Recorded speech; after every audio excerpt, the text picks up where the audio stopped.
The Very Serious Crafts podcast is on Patreon.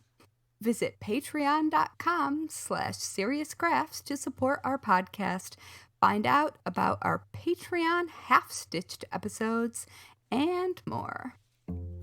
Hello, and welcome to Season 4, Episode 2 of the Very Serious Crafts podcast. I'm Molly from Wild Olive. And I'm Haley from Red Handled Scissors and the Bones and Bobbins podcast. And today we'll be talking about Scrimshaw and crafting with teeth. Because, you know, I'm from the Bones and Bobbins podcast. And yet, who suggested that we talk about this today? It's true. Me. I had nothing to Molly. do with this. Yes. Who would have thought? Who would have thought? When I opened the document for the first time, I was like, yes! Yes! I had a feeling. Also joining us, at least in this moment, is Darcy Cat, who has settled in quite nicely on my lap right now. But she has been very talkative lately, so we'll see. Oh my goodness, she's like stretching her head backwards. Oh. She's really quiet right now, but I'm just going to say she might get loud. So be prepared for that. Yeah, well, there was a lot of kitten talk I don't think in our recording, but when we were hanging out before recording. Yeah. So yeah. I feel like our audience would welcome cat sounds. Yeah, I think it's just part of the normal background sounds at this point. I agree. Yeah. Not a problem. Yeah. So, before we jump into talking, we want to give a shout out to our serious friends of the Very Serious Crafts podcast who are supporting us at patreon.com/seriouscrafts. Many thanks once again to everyone who has stuck with us while the show was on hiatus. Yeah. You're the best, and we really appreciate you sticking around. Yeah, thank you. Mm-hmm. I smell crayons. Totally random, but like you know how like Crayola crayons have a very distinct smell? It's like come out of nowhere. What is somebody doing in my house? Weird. It's a ghost. It's a crayon ghost. It's a crayon ghost. I don't know. Yeah. Wouldn't that actually be kind of funny to have like an elementary school teacher ghost who showed up with crayon scent? Yeah, that would be really accurate, I think. I think so too. Also, I will Maybe just somebody's say doing hairdryer art. Well, it's weird because I was actually thinking at some point it would be interesting to have a whole conversation about crafting with crayons in different ways. So I think that this is a sign that needs to come up in a future episode. Okay, all right. Okay. I'm in. All right. Yeah, I have Crayola and you probably know this, maybe you even told me this, I don't remember. They have an entire box dedicated to skin tones. Yes. And I am obsessed with them, but I have had no actual reason to purchase them. But I want to buy them because I want them to sell out and have to make more and for there to be a demand for them. Yes. So if we're going to talk about crayon crafts, then I'm going to have to do crayon crafts. And so now you have a reason to buy those crayons. Yes. Yeah. Also, I will say they make matching colored pencils. So just for everyone's reference. I don't need to know. We'll come up with an episode on colored pencils at some point too then. I have lots of thoughts on colored pencil crafts. Okay. And resin.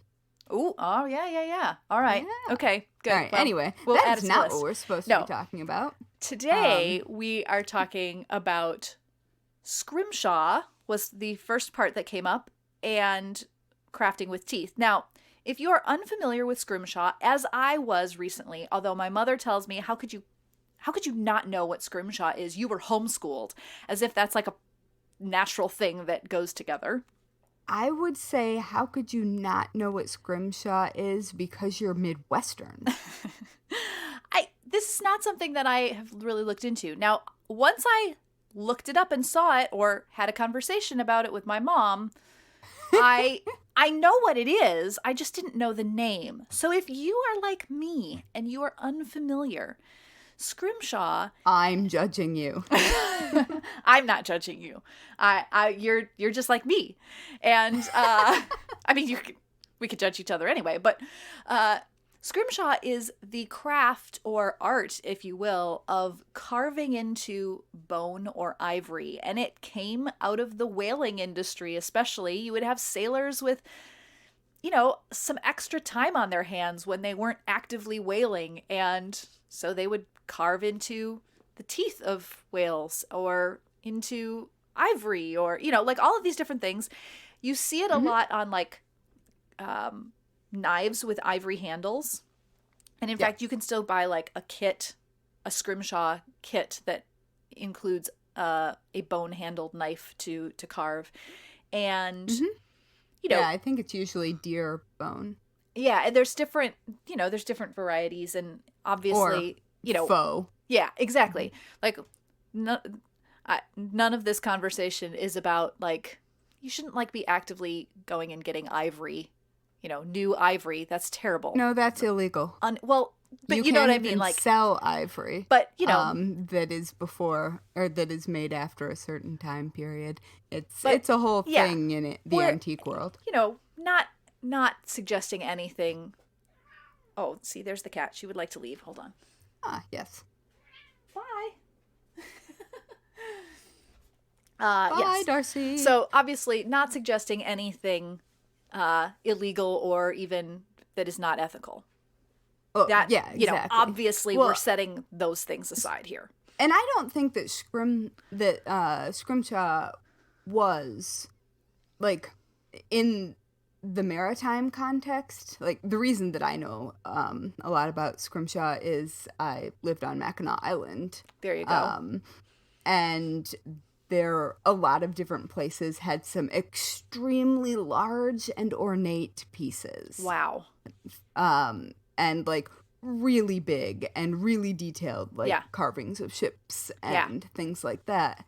And so like most of the time these were either found materials, or they were materials that came specifically from the processing of an actual purposefully hunted creature. Yeah. Which, as your local vegan, I go, ugh. I know. But also, as your local witch, I might go look for bones in the woods. So. Yeah, I mean, so, yeah, just wanted to, like, make that clarification up front in the conversation. But, nobody kill anything or buy anything illegal. Right, exactly, that. But when I was looking into it, and this came up for a project that I'm working on, which sounds, again, it seems so weird to, like, what would you... it's an assignment. This is actual work. I want to know more about how that came up. Well, I have been for like the last year or so, I've been working on projects for an online learning forum that they have a theme each month, and so they give me the theme, and I come up with something along those lines. And the theme this coming month that I'm working on stuff for is whales, Moby Dick, water things that go on, like a maelstrom, not the ride at Disney World, but the former ride at Disney World. So interesting thing. And so I was brainstorming ideas, and my mom said, oh, well, you should just do Scrimshaw. And one thing led to another.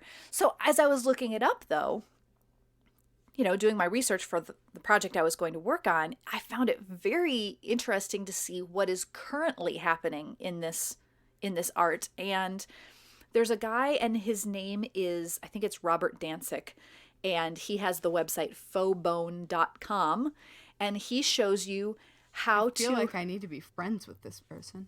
Here's the thing that's really cool. When you look at his like he's been doing this a long time, and there's YouTube videos that you can see him from probably 20 years ago. Like he made this video series like probably on VHS. Probably goes back more than 20 years ago.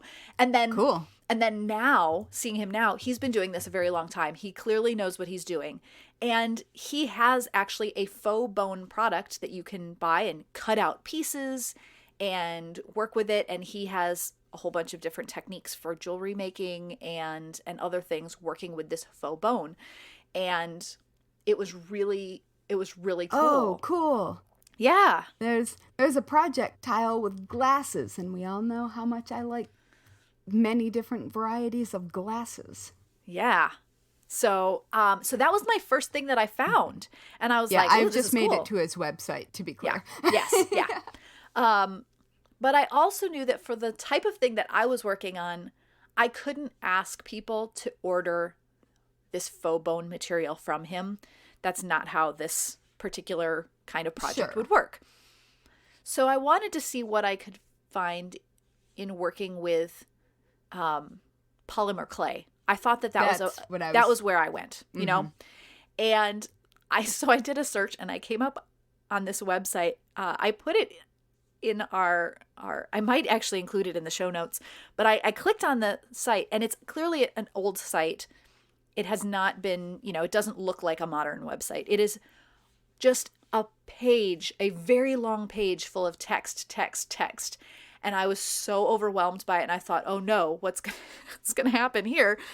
But again, there's lots of information. That's on making or working with faux ivory, especially with polymer clay. So I was like, okay, all right, well, I know that this is a possibility.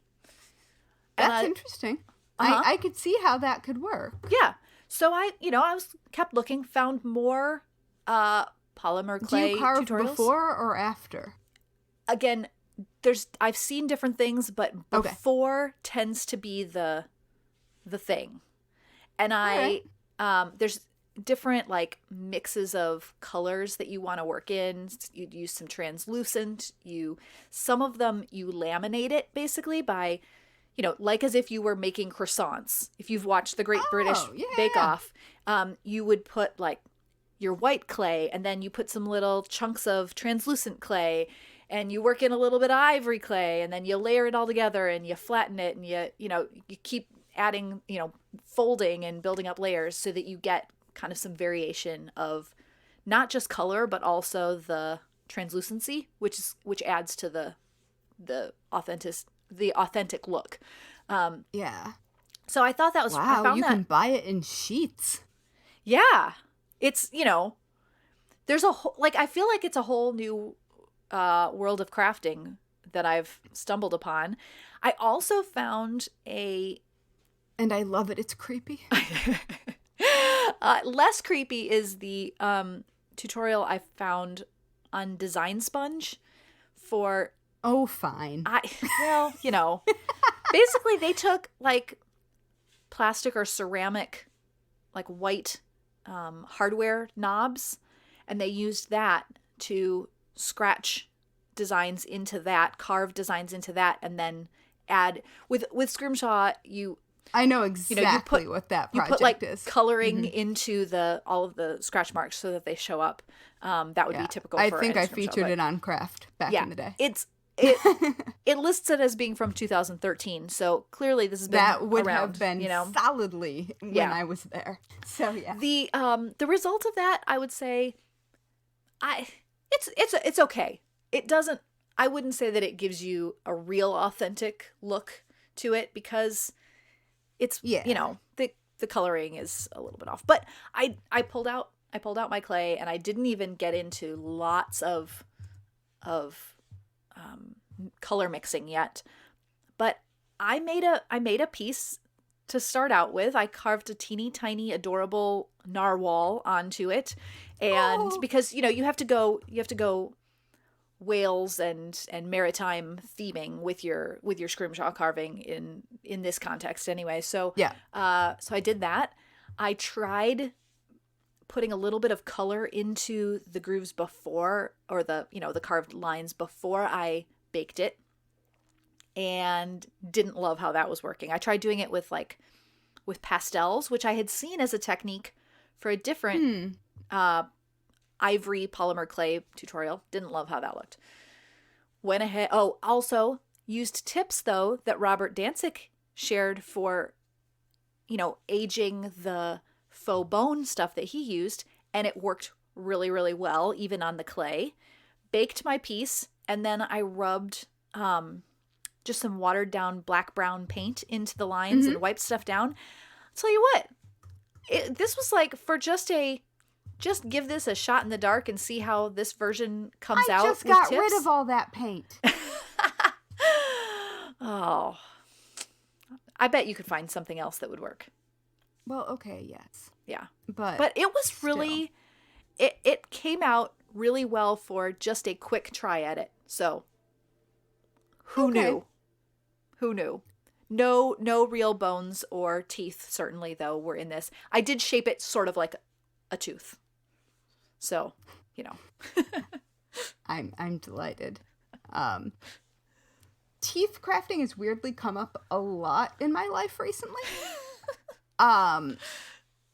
For several reasons, some of which are obvious and some of which may not necessarily be. The obvious being that I'm creepy. So I follow a lot of artists who are also creepy on Instagram, and I also have another podcast that is about the intersection of crafting and creepy things. Yeah. So, this is kind of in my wheelhouse. Like, the real deal is kind of in my wheelhouse. And so there's sort of been a lot of discussion recently. I think it comes up in waves, like most crafts. Yeah. Most crafts do. But about preserving teeth and preserving, like, how you might go about making jewelry out of it and things like that. And then also there's a lot of things that are not teeth, but are made to look like teeth and be the size of teeth. And I don't always understand why they aren't just using teeth. But I don't understand why they aren't just using teeth. All you need to do is go to a dentist's office that is remodeling that hasn't done so since the 50s, and their walls are filled with teeth. What? Oh, yeah. Well, in your medicine cabinets, do you have the little slot in the back of your medicine cabinets for razors? I don't know that because that goes right into the walls. I've never thought or noticed that.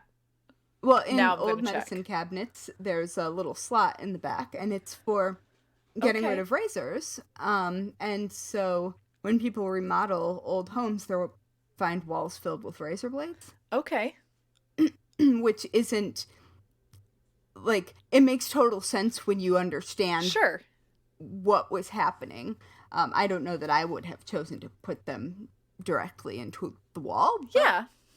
Okay. Whatever. Yeah. But similarly, getting rid of teeth, it was not uncommon to have a slot in the wall and just, like, to get rid of them. Okay. Yeah, so that is a thing that happens. Probably don't go knock on your local dentist's office and be like, hey, are your walls filled with teeth? Okay, but the next time that I'm in for a dental appointment, I'm going to have to, I mean, you always have to figure out things to talk about when they have their hands in your mouth, so. Yes. Well, I mean, do ask. Unfortunately, my dentist's office is much newer than that. Mine is in an old house, so I don't think. Oh, then you've got razor blades and teeth. They haven't been there a super long time, though, so I'm going to guess that they just have the razor blades. Yeah. All right, so moving along to actual teeth and crafting. teeth have long been used as memorial jewelry or memento mori. Sure. And like not dissimilarly to hair. And sometimes it's made into fine jewelry. It's also polishable and carvable. So there are some contemporary artists. Let me see if I can find the woman that I was talking about, or that I was thinking about. So there's a woman who is making jewelry out of human teeth as of 2016, because of the lack of availability of legal ivory. And it's a really good substitute for ivory. And this is one of the ways that excessive waste within the meat industry can be dealt with. Because, well, you know, the things. So a designer in Luxembourg called Lucy Majerus is creating a project called Human Ivory. And it was inspired by the excess in animal processing. And she is making very, like, fine jewelry, but out of teeth that have been rounded and polished, so they look kind of like pearls. Oh, and cool. So they're for mementos, but not necessarily remembrances. And so they are, like, current, very interesting fine jewelry made with teeth. Oh my goodness. Yeah. Do you see it? I just saw it. Okay. Yeah. Wow. So, like, she makes really, really beautiful jewelry. And there are a lot of people who have, throughout history, made tooth jewelry. Rings, like having teeth set in ring settings, is pretty common. And a lot of our parents kept our baby teeth. Absolutely. And which nobody thinks is weird, but consider. I still think it's a little weird. That your parents kept tiny discarded bones of yours in a box. I may have actually saved some of my own teeth because we didn't have like the whole, like, there was not like this big tooth fairy facade here. Like, it was kind of like a thing, but not really. I didn't think they actually went away. So yeah. Yeah. That's too much to keep undercover. Yeah. But my mom definitely has my teeth in a weird container. And so when my kittens were teething, I was like, this feels like an opportunity to do something very creepy and very delightful. So we only found 2 of our kittens' teeth. Usually it's rare that you find them because usually they just eat them accidentally while they're having food and they get some calcium. But we found 2 of them. And so I went down this rabbit hole about how to, like, if there were things that needed to be done to preserve them. I don't know what I want to do with them. I don't think I want to make anything, like, outwardly disturbing. I think I would like to make something beautiful. Probably jewelry, maybe a brooch, but like where the teeth would be incorporated into it, not as shock value. Yeah. And so there are so many more reference areas on the internet for how you preserve human teeth that you aren't trying to put back into your mouth. Because the process would be different if you were trying to put that back into your mouth. And keep your tooth intact. Yeah. Yeah. So there's also, weirdly enough, if you search this, you should maybe be warned that there's an entire movement for preserving baby teeth because they contain stem cells. Oh. And it's a whole thing. I actually did not have time to go down that rabbit hole to know if it was, excuse me, it's scientifically sound. I do not know. But still interesting. You're going to have to scroll past a lot of that. Okay. To get to how to preserve teeth. But there are so many different tutorials about, like, bleaching them and polishing them and sealing them. Yeah. Like, to truly make them, like, heirloom quality materials. Yeah.